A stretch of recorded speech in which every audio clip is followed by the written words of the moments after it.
Capítulo 718. Não se sentindo muito exausto, Klein esfregou as têmporas e acenou para uma pequena garrafa metálica da pilha de lixo.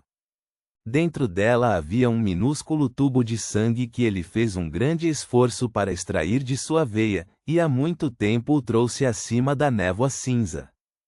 Estava apenas esperando a oportunidade para usar seu corpo espiritual e entrar nas viagens de Groselha para explorar o mundo dos livros. Depois de abrir a tampa, Klein não teve pressa em manchar o sangue na capa marrom escura do livro. Em vez disso, convocou todos os itens da pilha de lixo que havia trazido para o espaço misterioso antes da reunião do tarô e os espalhou à sua frente.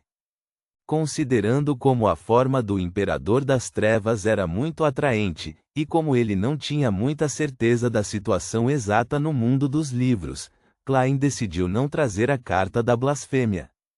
Em vez disso, usou o apito de cobre de Azik para fortalecer seu corpo espiritual e evitar que não conseguisse retornar acima da névoa cinza antes de ser morto instantaneamente por algum poder desconhecido.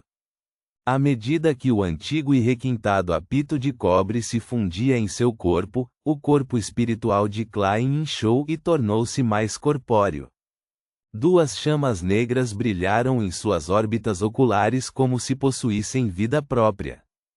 Com a ajuda da cogitação, ele ajustou sua espiritualidade, convergindo o gelo que provinha do aspecto da morte dentro de seu corpo. Logo, seus olhos voltaram ao normal. Era como se um espírito maligno assumisse uma forma comum para atrair a presa para sua proximidade.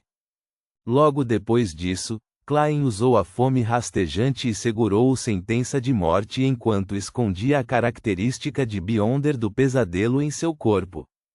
Este último servia para procurar qualquer anormalidade ao explorar os sonhos das entidades vivas no mundo dos livros.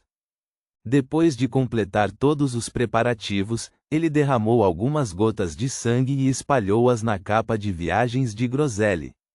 Após uma breve espera, sua visão ficou embaçada, como se inúmeros objetos translúcidos estivessem escondidos dentro dela. Depois disso, ficou claro, havia céus azuis, nuvens brancas, muralhas da cidade marrom acinzentadas e transeuntes. Esta não é mais a terra de gelo e neve de antes, mas uma cidade que parece muito normal na superfície. Klein ficou ao lado da estrada de terra enquanto observava os moradores do mundo dos livros. Ele descobriu que a maioria deles usava camisas de linho, um casaco curto marrom e calças largas de cor escura. Seu estilo geral era semelhante ao do reino Loen séculos atrás. Ele olhou para o formato do fraque, da camisa engomada e da gravata borboleta vermelha escura danificada enquanto mudava tudo silenciosamente. Instantaneamente, ele não era diferente das pessoas ao seu redor. Ele então caminhou até os portões da cidade, preparando-se para entrar. Naquele momento, um soldado vestido de couro no portão o deteve. Taxas de entrada. 1 lead. Pareço rico? Eu nem sei o que é um lead. Klein murmurou interiormente, divertido. Então se comunicou com ele em um nível espiritual, transferindo com sucesso a atenção do soldado para uma caravana mercante atrás dele.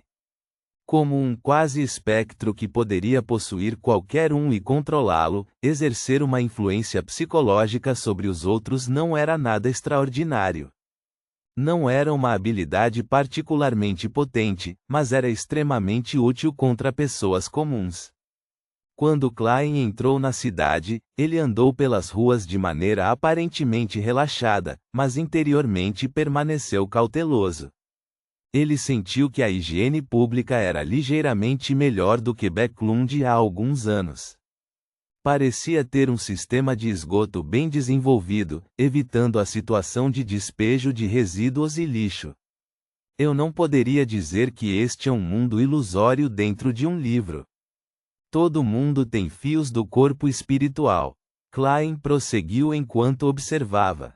De repente, notou um prédio de pedra com mais de 10 metros de altura ao seu lado. Tinha apenas 2 andares e o topo da porta tinha cerca de 4 metros de altura. Ao lado do prédio havia uma placa. Foi escrito em um idioma completamente diferente de qualquer idioma do mundo exterior, mas Klein entendeu instantaneamente o que significava: Guilda dos Ferreiros de Pessote. Há uma guilda de ferreiros. Este lugar realmente não entrou na era do vapor. No momento em que Klein estava se sentindo comovente, ele viu a porta se abrir e saiu um gigante com 4 membros longos. A pele do gigante era azul acinzentada e sua cabeça tinha o único olho vertical, uma marca registrada. Em sua mão havia uma marreta enorme e pesada. Ele atravessou a rua com os lábios curvados. Os humanos que passaram por ele não demonstraram nenhum medo, como se fosse uma visão comum. Eles até cumprimentaram o gigante. Boa tarde, Groselli. Groselli. Klein, que era bastante cego para gigantes, teve suas pupilas contraídas. Só então ele percebeu a familiaridade. Ele estava prestes a persegui-lo quando descobriu que o gigante havia entrado em outra rua, desaparecendo de sua vista. Klein ficou parado, observando silenciosamente o cruzamento enquanto fazia alguns palpites. Existe outro Groselli no mundo dos livros? Não, o fim das viagens é que Groselli morreu em batalha na Nação do Gelo. Esta é outra história? Cheio de todo tipo de perguntas, Klein não tinha pressa em encontrar Groselli. Ele se virou e entrou em um bar ao lado da rua. Esses lugares costumavam ser os locais com as informações mais confusas e variadas de uma cidade. Isso o ajudou a compreender rapidamente toda a situação. A iluminação do bar era fraca e a ventilação não era das melhores, fazendo com que o ar parecesse um tanto turvo. Naquele momento, não havia muitos clientes bebendo. A maioria das pessoas estava no balcão do bar, conversando alegremente entre si ou com o barman.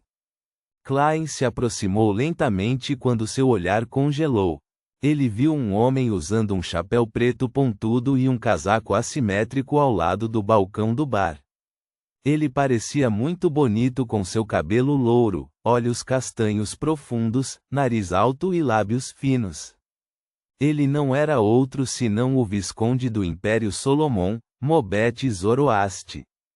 Ao vê-lo, Klein relembrou a cena do rápido envelhecimento do ladrão de sonhos antes de cair no chão enquanto lutava para rastejar em direção à cantora élfica Ciatas e agarrar a mão dela.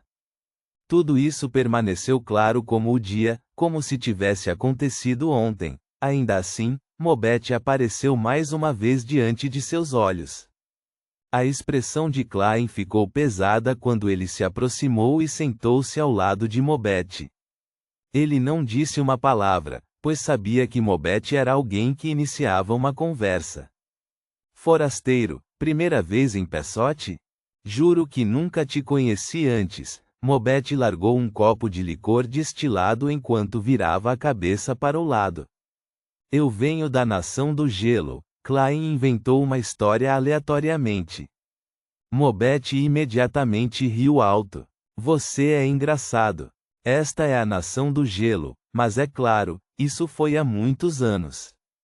Desde que o Rei do Norte foi morto por um bando de aventureiros, não, heróis, este lugar não é mais infestado de gelo e neve. Todos acreditam que deveria ser chamada de Nação de Neverwinter. Klein ficou em silêncio sem responder. Por que tão sério? Parece que você tem seus próprios problemas. Mobete bateu no balcão de madeira do bar, mostrando sinais de simpatia. Ele tomou um gole de bebida e disse: estou lhe dizendo. Os homens absolutamente não deveriam se casar. É o começo do sofrimento. Você sabe, quando ela fica um pouco nervosa, ela me bate. Quando ela está feliz, ela me bate. O mesmo quando ela está envergonhada ou com raiva. De qualquer forma, ela me bate por qualquer motivo. A partir deste exato momento, decidi não voltar para casa. Isso significa que você se casou com Ciatas? Klein ficou em silêncio por 2 segundos enquanto avaliava o rosto de Mobete. Ele descobriu que não havia sinais de hematomas e inchaço em seu rosto. Isso significava que a cantora élfica sabia que os homens precisavam ter boas aparências. Ele perguntou com um suspiro: então por que você se casou com ela? Mobete ficou surpreso ao sorrir ironicamente. Eu vim aqui com uma caravana mercante. Quando a vi pela primeira vez, ela era simplesmente linda. Seu canto era comovente e parecia esconder uma tristeza indescritível. Estou com tanto medo dela agora quanto estava apaixonado por ela naquela época. Eu definitivamente não voltarei. Ei, por que você parece um pouco triste? Você não precisa ficar triste por mim. Já estou livre. Naquele momento, a porta do bar se abriu de repente quando uma linda voz feminina gritou: Mobete, venha aqui. Estou contando a partir de 10. Nunca volte se não voltar para casa. 10, 9. Mobete imediatamente deu um pulo e correu para a porta. Enquanto corria, ele murmurou: eu sei que você não tem paciência. Você sempre pula para 2 depois de contar até 8. Klein virou o corpo e viu a figura de Ciatas, mas não tinha mais intenção de se comunicar com ela. Os verdadeiros Mobete e Ciatas já estavam mortos. Os que viviam no mundo dos livros eram apenas 2 personagens. Levantando-se e saindo do bar, Klein chegou a um beco deserto próximo. Ele planejou confirmar o tipo de mundo espiritual que este mundo tinha. Rapidamente delineou luzes esféricas em sua mente enquanto seus pensamentos gradualmente se esvaziavam e seu corpo e mente ficavam tranquilos. À medida que sua espiritualidade se espalhava pouco a pouco, várias figuras ilusórias indescritíveis apareceram ao seu redor. No entanto, no alto do céu, faltavam-lhe as 7 luzes brilhantes de cores diferentes que continham conhecimento infinito. As 7 luzes não existem aqui. O número de criaturas do mundo espiritual aqui está faltando. Este lugar é de fato um mundo espiritual falso criado pelo livro. Klein deu um passo à frente e descobriu que as cores em sua visão estavam saturadas ao extremo, sobrepostas às diferenças óbvias. Ele não estava com pressa de explorar o mundo espiritual. Ele saiu e começou a olhar as vitrines de Pessote e conversar com outras pessoas. Em pouco tempo, encontrou a residência de Groselli. O gigante tinha uma ferraria. Ele estava tirando uma soneca à tarde em uma cama enorme no 2º andar. Klein entrou diretamente passando pela parede e chegou ao lado de Groselli. Ele observou o gigante por alguns segundos e tirou a característica de Beyonder do pesadelo de seu corpo espiritual. Com alguma dificuldade, usou alguns de seus poderes com os quais veio naturalmente equipado. A escuridão profunda e serena rapidamente se espalhou, envolvendo instantaneamente Klein e Groselli. E em estado de corpo espiritual, Klein viu diretamente uma bolha de luz esférica nebulosa e irregular. Sua espiritualidade imediatamente emanou e tocou a luz esférica. Todos os tipos de cenas dispersas passaram instantaneamente ao seu redor antes de se fixarem em uma floresta com árvores altas, mas murchas. Do outro lado da floresta havia uma montanha e penhascos íngremes. No topo havia um magnífico palácio. O palácio era enorme e opulento e não parecia adequado para humanos. Isso lhe deu a impressão de que era um mito, já que a luz do crepúsculo que se espalhava acima parecia congelada. Klein já tinha visto esse palácio antes. Era a corte do rei gigante que apareceu no mundo dos sonhos do campo de batalha dos deuses. No entanto, esse ângulo era completamente diferente de antes. Mostrava atrás da corte do rei. Nota 1. A tradução seria: nação de nunca inverno, mas como fica feio, vou deixar em inglês. Ponto.